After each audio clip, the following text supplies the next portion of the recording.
This moment had completely shocked me, because I had seen it before.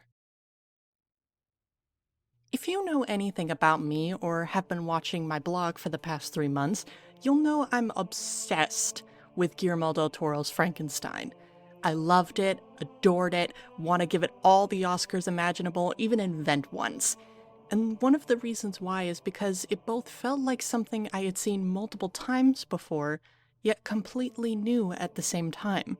I've detailed more about this in my dissection of the movie in relation to Guillermo's filmography, only for me to watch Wake Up Dead Man a week after uploading and go, Rian Johnson and Guillermo del Toro swapped notes. And no, that's not just due to both directors being thanked in the credits of the other's movies, as cool as that is. The films heavily explore trauma, religion, and the nature of life and death with heavy goth aesthetics in their presentation.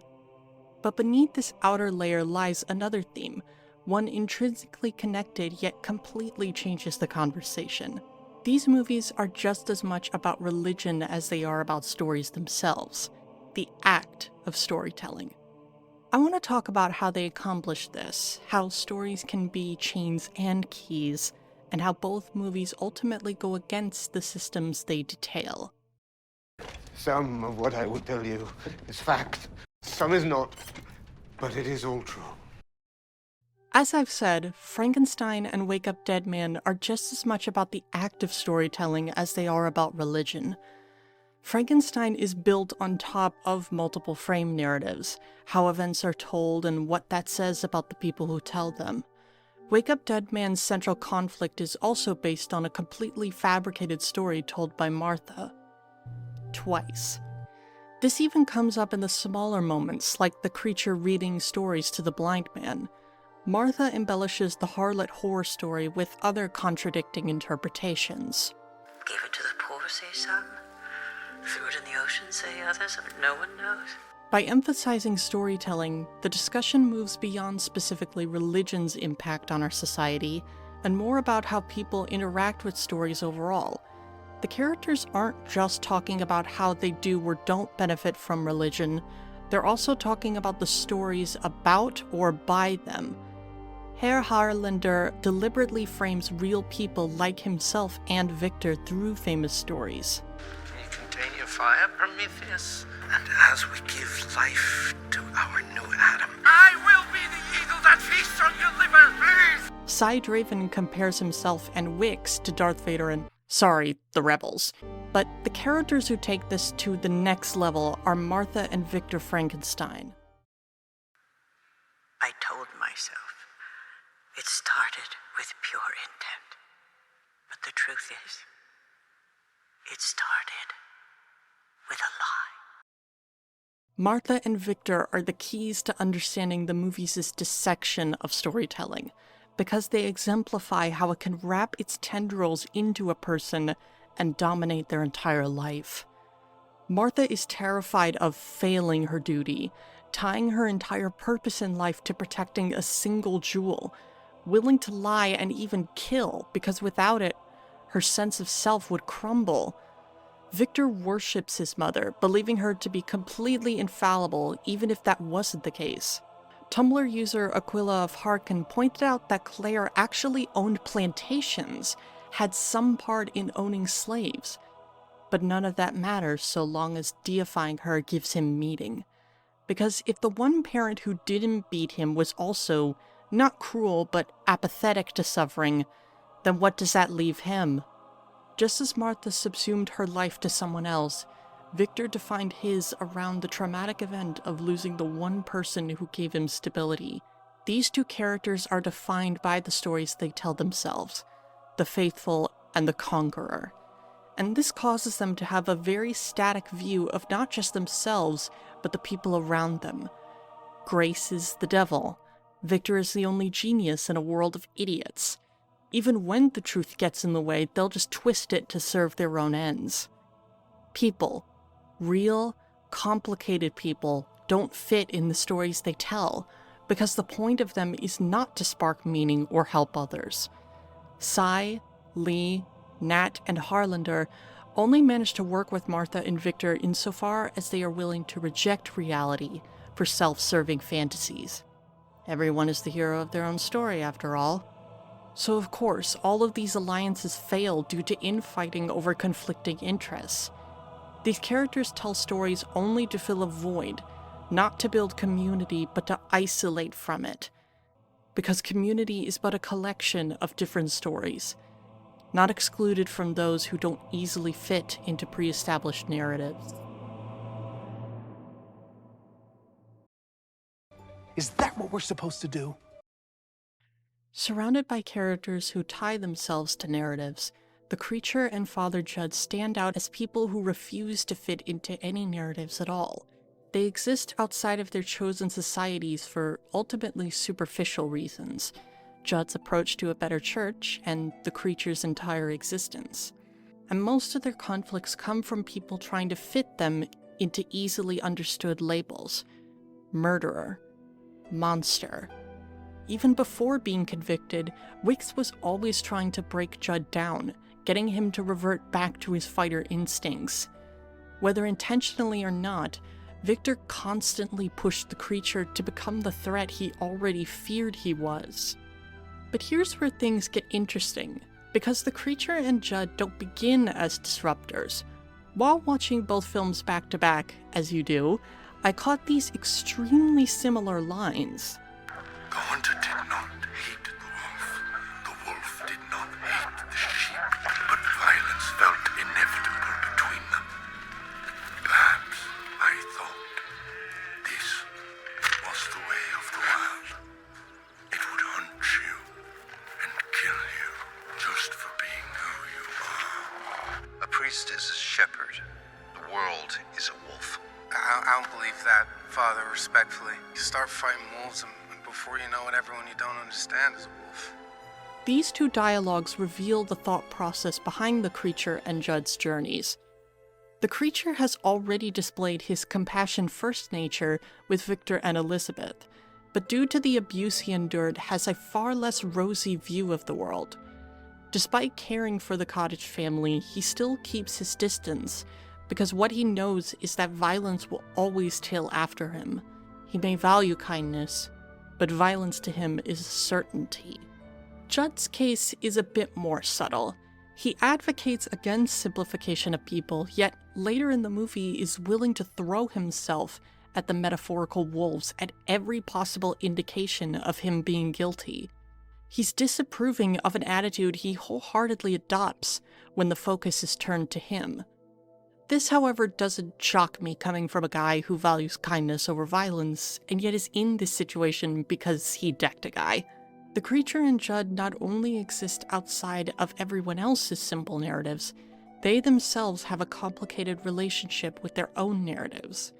Judd isn't afraid to point out the construct behind religion, and the Creature knows incredibly well the cruelty that exists not just in his life, but in all life. So the solution to this contradiction, this complicated relationship, is from the same place. Rejection of simple narratives. Because they're not the only ones who reject them. Benoit Blanc and the Blind Man are two characters who have complete opposite perspectives regarding religion, yet the uniting factor between them is the same as their protégés: compassion. They are willing to see the good in our protagonists where others have previously turned them away.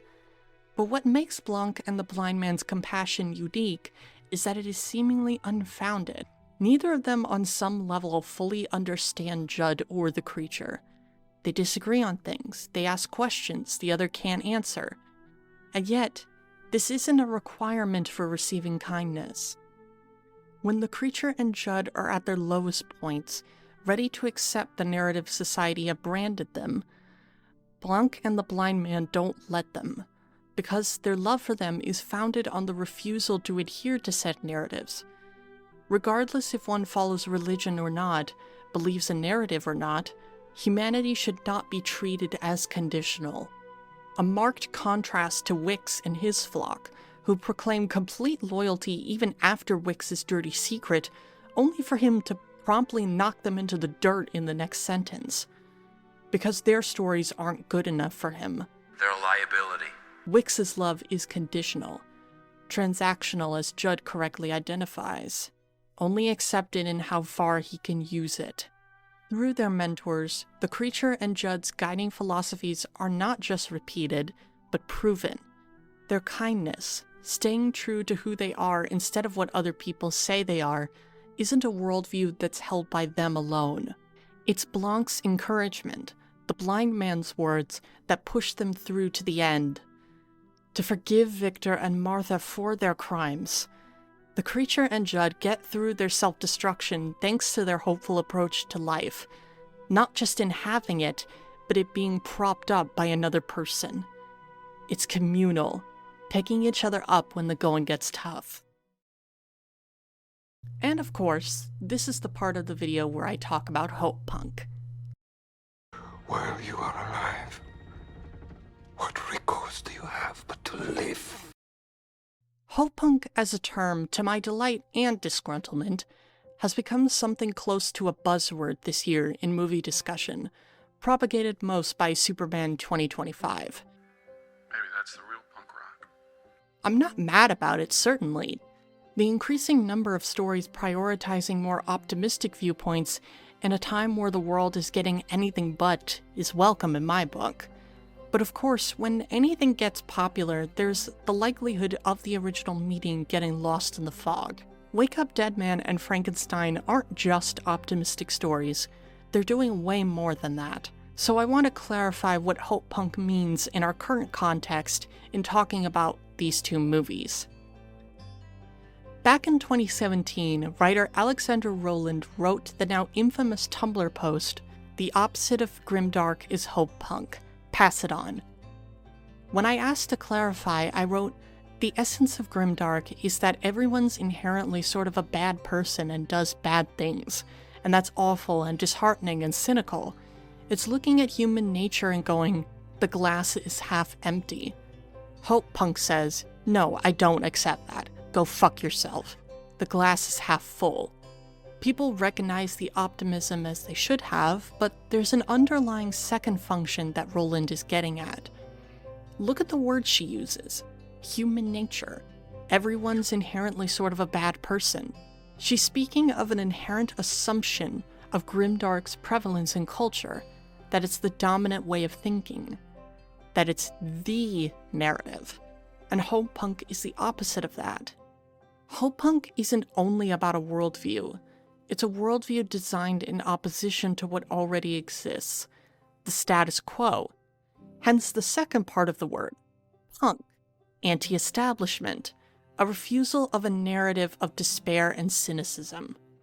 Wake Up Dead Man and Frankenstein are Hope Punk because they follow both functions. Optimism that is radical from the status quo that keeps people trapped in anger and despair, which is delivered through the lens of storytelling and narratives. Martha and Victor are intertwined with the status quo because it reinforces a normal. They have to preserve Wix and Claire's infallibility, not just because they believe it, but because admitting to anything else would cause a breakdown of so many things. Victor's identity, the flock itself.